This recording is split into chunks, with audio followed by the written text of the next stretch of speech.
A 9-month-old baby arrives at the hospital with devastating burns and horrific injuries. The mother's story? A web of lies involving an Uber driver, a party, and drugs. What really happened in this Michigan home? And how could someone hurt the child that they were meant to protect? Let's get into this case of betrayal and pain. Welcome, lambs. Welcome to Love and Murder, Heartbreak to Homicide, your midweek mini edition. My name is Kai and I'll be your host. And if you're new here, go ahead and take a listen all the way to the end. And if you like it, then go ahead and subscribe so you don't miss any more episodes. If you're a returning lamb, thank you so much from the bottom of my heart. Also, I want to remind you that this is a quick rant because I am on vacation. We'll be back to our regularly scheduled program on January 6th. Can't wait to see you then. Now that I left that reminder for you, let's get back into your midweek mini. On December 20th, 2023, 22-year-old Berline Cadeau Burkholder brought her 9-month-old daughter to Helen DeVos Children's Hospital in Wyoming, Michigan.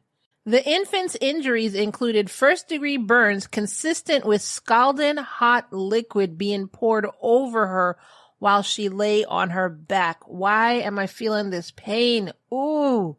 A burn specialist concluded that the burns likely happened in at least 2 separate incidents, and the burns on the child's toes were caused in a similar fashion, quote, but were likely caused by a separate exposure. In addition, I honestly can't believe there's more to this. Like, there's an in addition. Okay. Deep breath, Kai. You can do this. All right. In addition, the baby's right wrist was fractured. The physician said, quote, as a 9-month-old, the baby was unable to cause these injuries to herself. Yeah, what? They just learned to sit up by themselves? You think they're pouring scalding hot water and breaking their wrists? Like, oh my God. Is that what the mother was saying happened? Investigators discovered that Berline delayed seeking medical care for her child. Which in turn placed the baby at risk of hypovolemic shock.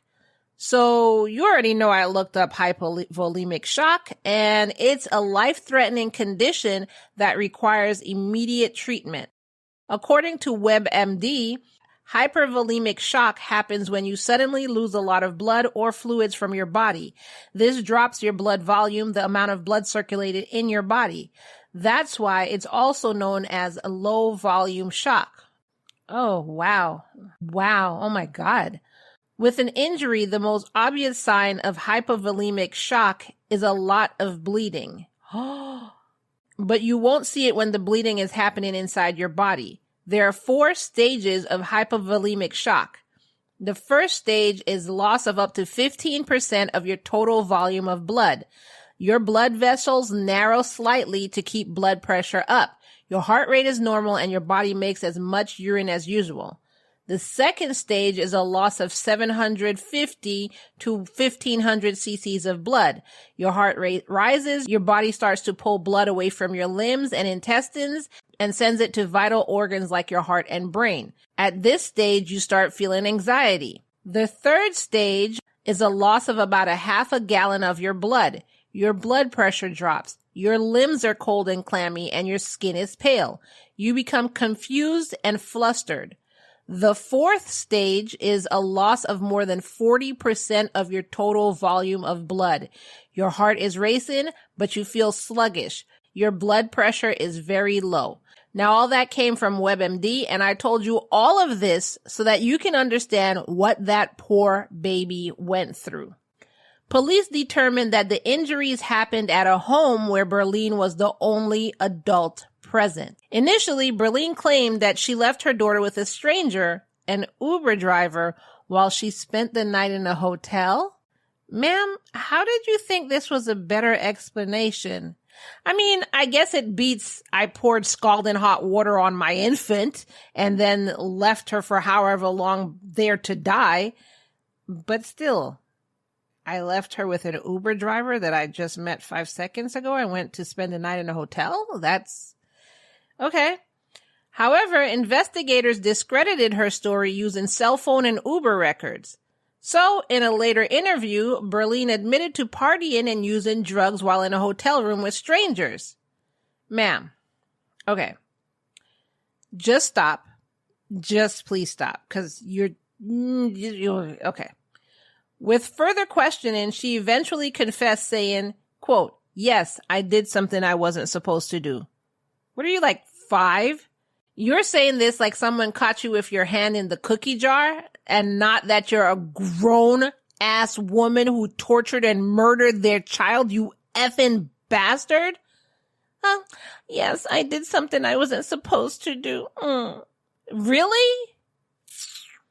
Initially, Berline was charged with counts of lying to a peace officer and contributing to the delinquency of a minor on the basis that she, quote, failed to seek medical care in a timely manner. But in March 2024, she was charged with 2 counts of first-degree child abuse. She was able to be released on bail after she was arrested. Somehow they let this female dog out? Like, why was she released on bail? Then, it gets worse, lambs. They offered her a plea deal. Why would you offer this a plea deal? So of course she accepted. I'm sorry, I was going to call her something. So of course she accepted a plea deal, pleading guilty to 1 count of first-degree child abuse in exchange for the dismissal of the second charge. During her sentencing hearing, Berline said that the incident was an accident. Quote, "I do understand the mistake I made with hurting my daughter, and I've been trying everything in my power to show it was a pure accident." Okay. Got to take a beat here. Because right now, I seriously want to punch this bitch in her face. You sat there and poured burning water on your infant daughter and watched her for a long time. Watched her in agonizing pain before calling 911. Where the F is the accident, you obnoxious boob? Seriously?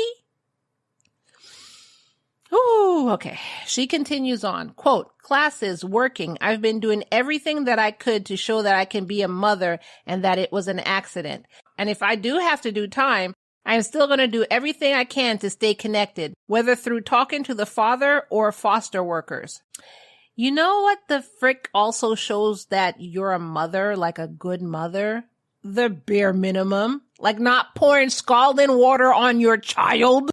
The bare minimum. Also, please don't contact that child's father. If he's anything like me, he'll be hoping Big Birder in prison shows you the business.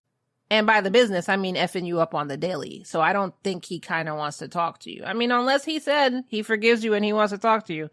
But other than that, if those words didn't come out his mouth, please don't talk to that man. Berline's defense attorney, Marissa Barkema, highlighted Berline's traumatic upbringing and status as a former foster child. That's not an excuse. Bullshit. That is not an excuse. So your defense is saying, oh, she was raised in foster care, so she didn't know what scalding hot water being poured on a 9-month-old would do? Is that really your defense? Attorney Barkema said that Berline had worked hard to make amends within the restrictions imposed by the court. During the sentencing, Kent County Circuit Judge George Quist said, quote, "Pouring scalding hot liquid on a 9-month-old child with burns so extensive they are hard to describe. I've been doing this job for 10 years here in the criminal division, and I've seen one case of child abuse that is worse than this. And that's out of a lot of cases." Sir, you saw a case of child abuse that was worse than this? Wow. I do not want your job. Anyway, she was sentenced to between 51 months, 4 years and 4 months, and 20 years in prison. And she was credited 74 days served in pretrial detention. So she got between 4 years and 20 years. Wow. Wow. Wow. Wow. Okay. I have nothing else to say. Berline was immediately taken into custody and sent to the Kent County Jail and then transferred to a state prison. What are your thoughts on this case? You heard my thoughts. I have so much more, but I gotta hold back because... Ugh. So I want to hear from you. What are your thoughts on this case? Let me know in the comments below. Although I'm on vacation and I'm not reading comments right now, I am still gathering your comments, and in season 5, we will be reading your comments. So it's coming back. It's not gone. It's coming back. Y'all are my co-hosts. I keep telling you that. So leave your comments below. I want to hear from you. And that is all I have for you in this midweek mini that completely and utterly pissed me off. Don't forget to subscribe if you haven't already. You can also subscribe in the Patreon, patreon.com/Love and Murder. If you're not ready to join the Lamb Patreon and be a sponsor of Love and Murder, you can actually join for free and just get episode updates that way. Patreon.com/Love and Murder. And that is all I have for you in today's episode, and I will see you in the next episode. Bye.